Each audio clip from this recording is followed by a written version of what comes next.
Ja, dit sal. En die rede daarvoor is, die karnivoor dieet vat inflammasie weg. So hoekom is die cholesterol in die eerste plek in die are waar dit nie moet wees nie?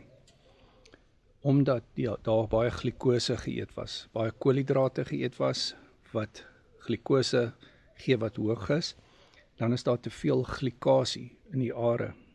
Die are word basies seer gemaak aan die binnekant, snytjies, inflammasie, en dan kom cholesterol en hy patch daarop, en dan kry jy cholesterol wat in die are is. So maak nie saak of dit in die brein is, en of dit in die hart is, of enige plek in die liggaam, kan jy hierdie opbou van cholesterol kry. Maar wat het dit veroorsaak? 'n Hoë koolhidraatdieet. So, wat doen die karnivoor dieet? Ons eet nie hoë koolhidrate nie. En jy kan verwag om jou HDL op te stoot, jou goeie cholesterol, wat baie goed is vir breinfunksie. Jy kan verwag om jou triglycerides te verlaag, wat ook baie goed is vir breinfunksie.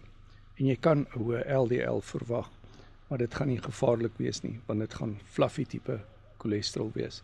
Wat's op my karnivoor ketoword coaching? Jy moet die karnivoor reg doen, want anders kan jy inflammasie in jou are kry.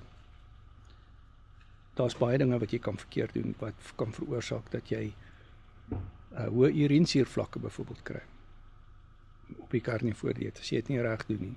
Daarom WhatsApp my, coach al vir 5 jaar op die karnivoor en keto word, ek is gesertifiseer deur Roveru, en die coaching is op WhatsApp video call, en ons het bootcamps byvoorbeeld oor cholesterol wat jy kan bestel, wat op Google Meet plaasvind.